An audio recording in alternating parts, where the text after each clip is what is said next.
आचार्य जी प्रणाम। पिछले 4 वर्षों में मुझे एक प्रश्न लगातार परेशान कर रहा है कि जब से मैं चिकित्सा संबंधी विषयों का अध्ययन कर रहा हूँ, यह देखा कि मनुष्य ने जितनी भी क्रांतियाँ करी, जैसे हरित क्रांति, श्वेत क्रांति, उद्योग के क्षेत्र में क्रांति, कंप्यूटर, सूचना एवं चिकित्सा के क्षेत्र में क्रांति, जितनी भी क्रांतियाँ करी, उनके बावजूद घर घर में आज भी मानसिक और शारीरिक बीमारियाँ तो मौजूद ही हैं। अगर तथ्य सामने लाए जाएं तो पता चले कि इन बीमारियों की उपज बढ़ ही गई है। धीरे धीरे मेरे मन में एक ऐसा रवैया बनता जा रहा है कि अब मुझे यह दिख रहा है कि मानव की सारी क्रांतियाँ उसके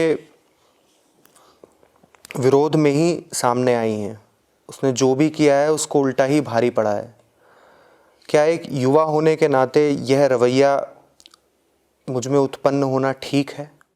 इंसान जब भी करेगा कुछ तो करने का माध्यम तो वो स्वयं ही बनेगा। इतिहास को देखोगे अगर तो अच्छाई होती अगर पाओगे तो वो भी इंसान के माध्यम से ही हो रही है, और बुराई होती पाओगे तो उसका माध्यम भी बनता तो इंसान ही है। ये नहीं कह सकते कि इंसान जो कुछ करता है सब बुराई बुरा करता है। दुनिया में जो कुछ भी तुम अपनी दृष्टि में अच्छा मानते हो वो भी तो इंसान की ही रचना है ना। तो इतने ज़्यादा निराश या नकारात्मक या सिनिकल हो जाने की ज़रूरत नहीं है। देखो, 2 तरह की गलतियां होती हैं। एक गलती ये होती है कि इंसान कहे कि मैं कुछ हूं ही नहीं और सारी ताकत मुझसे बाहर की किसी सत्ता में है। जब ऐसा सोचने लगता है इंसान, ऐसी धारणा रख लेता है, तो अकर्मण्य हो जाता है। अकर्मण्य, वो कहता है मेरे करने का क्या रखा है। फिर निराशावाद, भाग्यवाद, इस तरह की कई बीमारियां पनपती हैं समाज में। ठीक है, भारत इन बीमारियों से अतीत में गुजर चुका है। हमारे करने का क्या है, जो करेगा कोई बाहर वाला करेगा। ये एक तरह की गलती। इसके विपरीत दूसरी तरह की गलती क्या होती है कि बाहर कुछ होता ही नहीं, जो है बस हम ही हम हैं। बाहर तो कुछ है ही नहीं, सारी ताकत हम में है, सारी रोशनी हम में है। हम विचार करेंगे, हम बुद्धि लगाएंगे, हम सोचेंगे, हम समझेंगे, हम करके दिखाएंगे। इस गलती से भारत और लगभग सारा विश्व वर्तमान में गुजर रहा है। ये दोनों ही गलतियां नहीं करनी है। बात समझ में आ रही है? जो पहली तरह की गलती होती है उसमें आप किसी स्वकल्पित बाहरी सत्ता को अपना केंद्र बना लेते हैं। आप किसी काल्पनिक ईश्वर के सामने घुटने टेक देते हैं।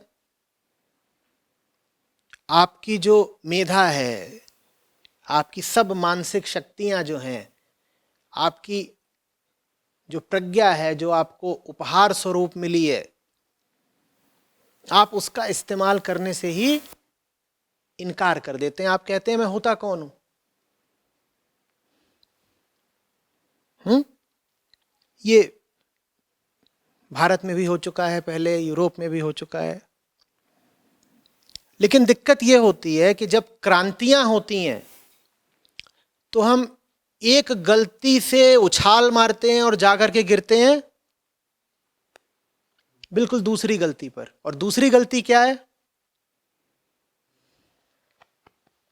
हम करके दिखाएंगे ना।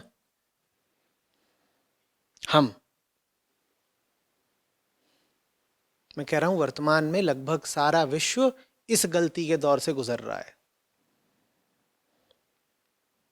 अध्यात्म क्या है? अध्यात्म कहता है देखो, करना तुमको है, केंद्र सही रखो। न तो तुम अपना जीवन, अपनी नियति किसी और के भरोसे छोड़ सकते हो,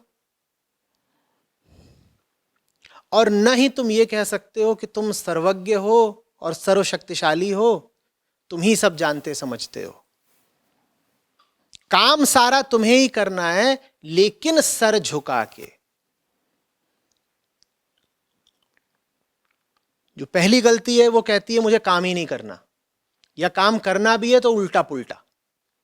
जो दूसरी गलती है वो कहती है काम करें या ना करें, सर उठा रहेगा, हम ही मालिक हैं। बात समझ में आ रही है? अध्यात्म क्या कहता है? सब तुम्हें ही करना है, बहुत सक्रिय जीवन बिताना है, लेकिन सर झुकाकर। अध्यात्म इसीलिए असली क्रांति है, आंतरिक क्रांति है। बाकी सब क्रांतियां बाहरी व्यवस्था को बदलती हैं, बाकी सब क्रांतियां विचारधाराओं का परिवर्तन मात्र होती हैं, या जीवन शैली का परिवर्तन हो जाती है। अगर तुम औद्योगिक क्रांति की बात करो या हरित क्रांति की बात करो, तो राजनैतिक क्रांति हो या प्रौद्योगिकी में क्रांति हो, क्षेत्र सबका बाहरी ही होता है। अध्यात्म अकेली वो क्रांति है जो आंतरिक होती है। आंतरिक क्रांति से आशय क्या है?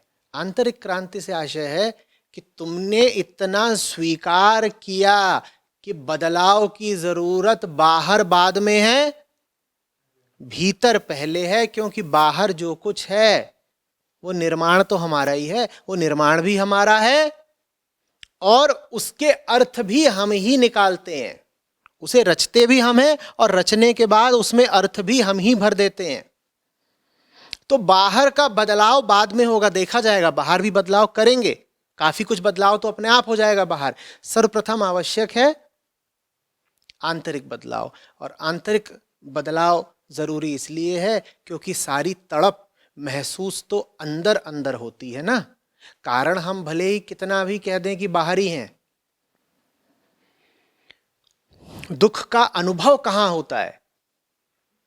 अंदर ही होता है ना। या कह सकते हो कि दुख का अनुभव इस मेज पर हो रहा है। तो इसीलिए अंदर बदलना पड़ता है, और जब भीतर बदलाव आता है तो समझ में आता है कि भीतर कोई बैठा है जो बार बार बहकने की वृत्ति रखता है, जो अपने आप को बहुत होशियार मानता है, बहुत चतुर मानता है, जिसकी नजर में वही सर्वे सर्वा है। ऐसा जो भीतर बैठा है मूर्ख, उसको फिर कहा जाता है कि देख, सर झुका के रख, सर झुका के रख। वो सर झुका के काम करे तो जिंदगी बहार हो जाती है, और वो अकड़े अकड़े जिए तो फिर वही जिंदगी बदहाल हो जाती है।